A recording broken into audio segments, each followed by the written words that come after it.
at same time they are increasing the speed. Okay, so divergence is increasing. Okay, this another example is that if water is flowing through a straight line or is in its definite path, so its definite path, then we can say that the divergence is zero. But if it diverts into some other direction, it's seen in the next slide, then you can say that divergence is not equal to zero. It has some other finite value. Okay, so this is the main essence of about the divergence, that it is deviation from the actual path. And how we calculate quantitatively this deviation from the actual path? So for that purpose, we have written back to our language of physics, that is mathematics. So we have to derive mathematical form of divergence, so that instead of discussing this divergence qualitatively, we can have some value, that is quantitative value of divergence.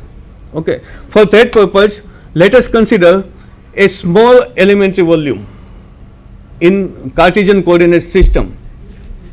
Okay.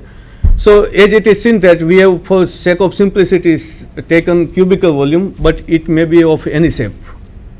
Okay.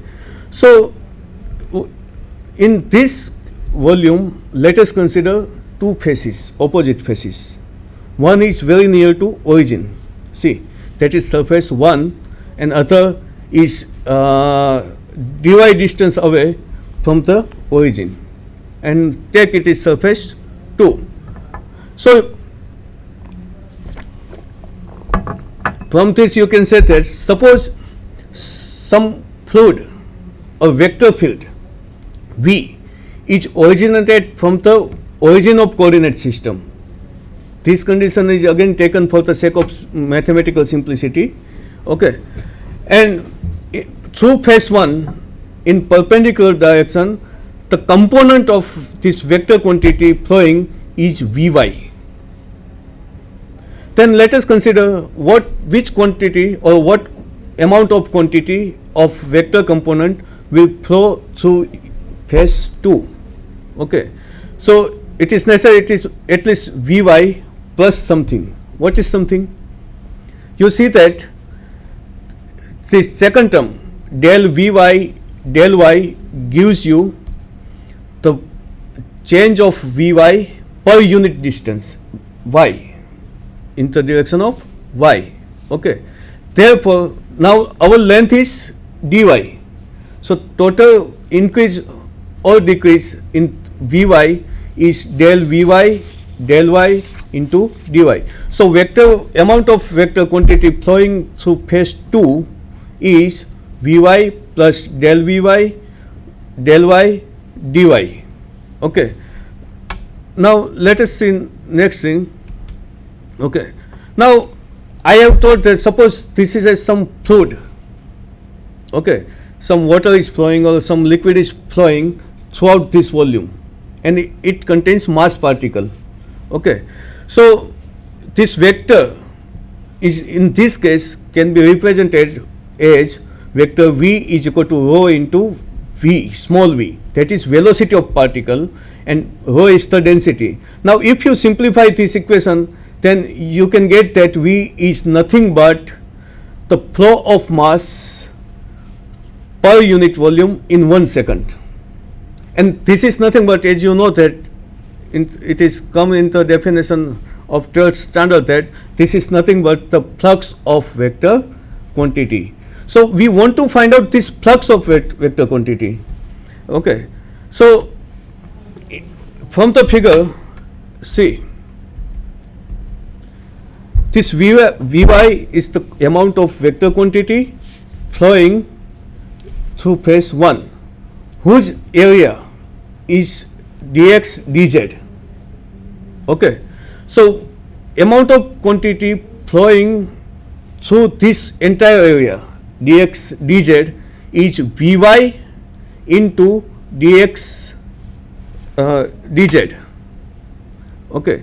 Similarly, this second quantity is also multiplied by area of the phase 2, and area of the phase 2 is again dx into dz. Okay, and using this one, see, both flow are in opposite direction, so we can take Vy as a negative, other quantity is positive, because this will give you the amount of quantity inside the volume. Okay, so in this slide we can say that the outflow of the liquid, okay, because we are considering here liquid, for example, say the flux in y direction as shown in the figure is given by this expression Vy plus del Vy del y dy into dx dz. Well, dx dz is the area of surface 2 minus the amount of flow outflow through surface 1 is minus Vy dx dz, and simplifying this bracket, opening this bracket at the left hand side, you can get del Vy del y dx dy dz. This will give you the outflow or flux of vector in y direction.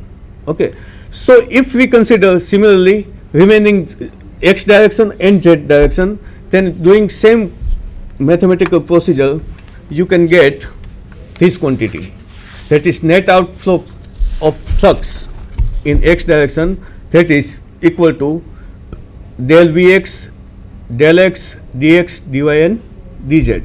Similarly, the net outflow in the z direction is given by del Vz del z del x dx dy and dz. So now we want to find out the total flux, outflux throughout this volume dx dy dz.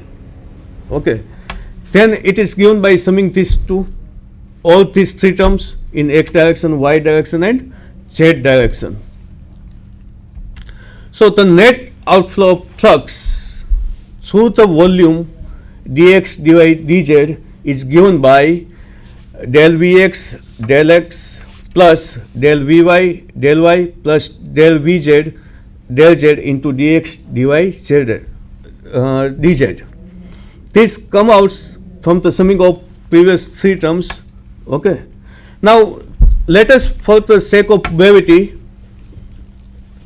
take this dx dy dz as an elementary volume d tau. Okay, d tau, like this. Now we want to find out the outflow of the vector or flux of the vector per unit volume, per unit volume. So we have to divide this term by volume, and we are getting this one, that is net outflow of vector v per unit volume is del Vx del x plus del Vy del y plus del Vz del z. Okay, and this will give you